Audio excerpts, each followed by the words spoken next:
Bienvenido, bienvenida a este vídeo cuyo título es Parámetros en método, segunda parte.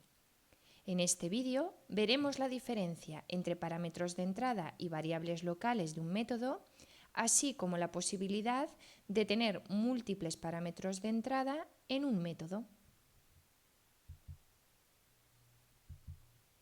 Es importante saber la diferencia entre parámetros de entrada y variables locales de un método. Para ello, vamos a desarrollar un método que calcule el peso ideal de un hombre o una mujer. Hay varias fórmulas que permiten calcular el peso ideal. Una de ellas lo hace a partir de la altura de la persona. Es la que vamos a usar en nuestro ejemplo. Entonces, este método tendrá que disponer de un parámetro de entrada de tipo int, que será la altura en centímetros de la persona. En función de este valor y teniendo en cuenta otros índices, el método calculará el peso ideal en kilos para hombres y para mujeres y lo mostrará por consola. Llamaremos a nuestro método, por ejemplo, calculadora peso ideal.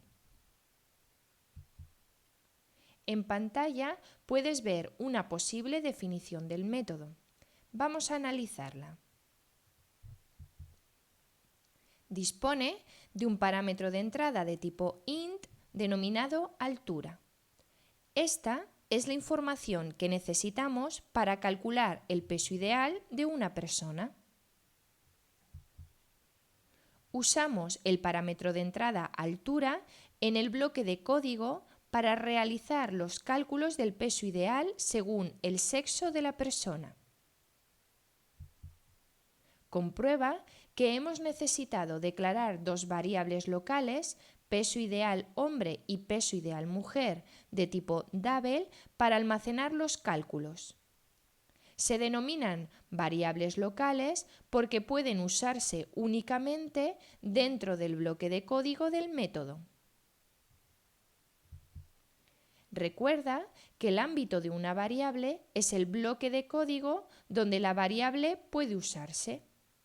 El ámbito de una variable se delimita por dos llaves. El ámbito de las variables locales peso ideal hombre y peso ideal mujer se delimita por las llaves que marcan el inicio y fin de la definición del método calculadora peso ideal. Podemos usar tantas variables locales y de distintos tipos, boolean, string, float, como necesitemos en nuestros métodos. La única condición es que su identificador no coincida con la de los parámetros de entrada. Si el nombre de una variable local coincide con la de algún parámetro de entrada, se producirá un error de compilación. Entonces, si queremos saber el peso ideal de una persona que mide, por ejemplo, 175 centímetros de altura, llamaremos al método introduciendo el valor 175 entre paréntesis y tendremos la salida por consola que ves en pantalla.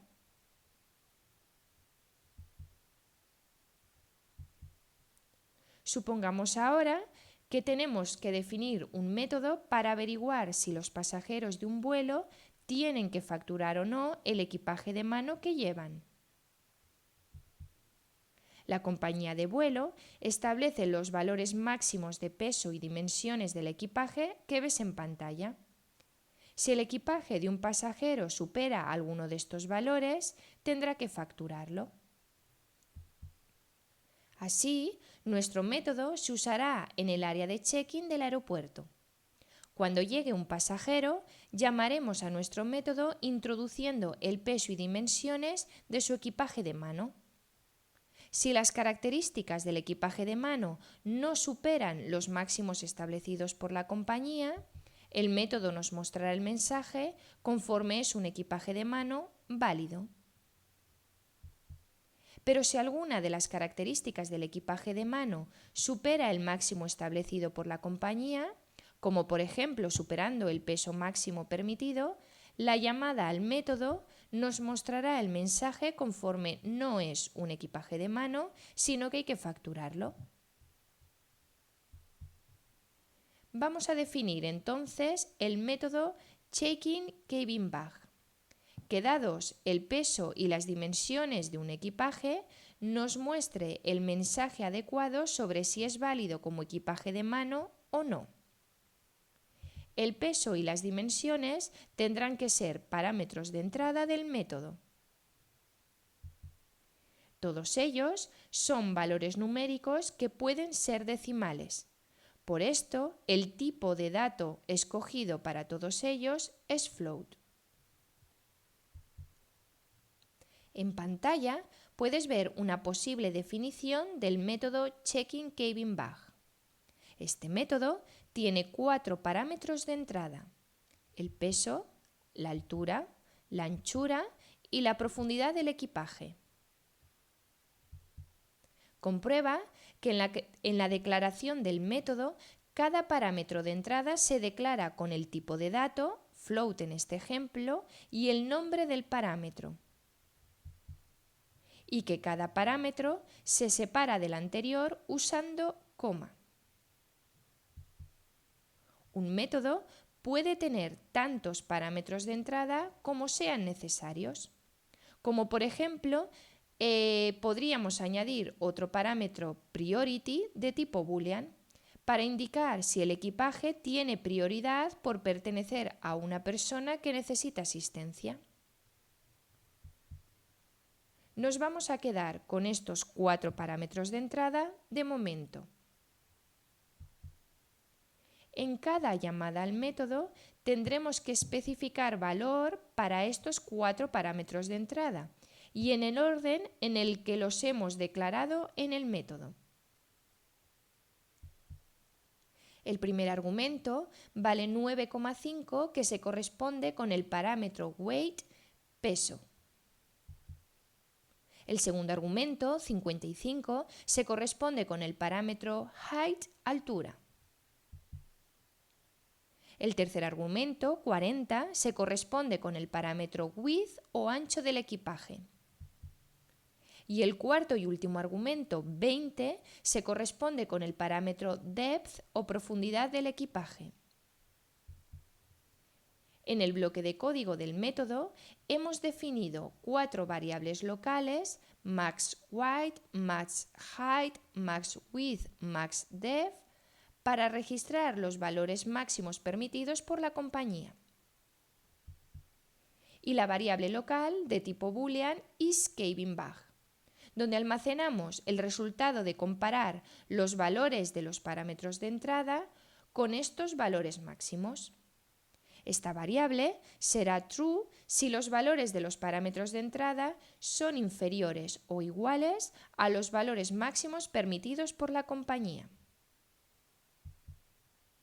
Usamos la variable isCabinBag en una sentencia if-else para determinar el mensaje a mostrar dependiendo de su valor. Bien, con esta llamada al método tendremos la salida dando el OK al equipaje de mano, ya que el peso y las dimensiones no superan los máximos establecidos por la compañía. En cambio, para esta otra llamada al método, tendremos la salida que no es posible considerar el equipaje como de mano y que es necesario facturar. El peso, 12,5 kilos, supera el máximo de 10 kilos establecido por la compañía. Comprueba que los argumentos deben coincidir con el tipo del parámetro. Si no, se producirá un error de compilación. Y que el orden de los argumentos debe coincidir con el orden de los parámetros de entrada establecido en la declaración del método. Si no es así, la salida del método será incorrecta o dará error de compilación. En la llamada al método que ves en pantalla se asociará que el equipaje tiene 55 kilos de peso, 20 centímetros de altura, 40 de ancho y 9,5 de profundo. ¿Qué equipaje tiene estas características?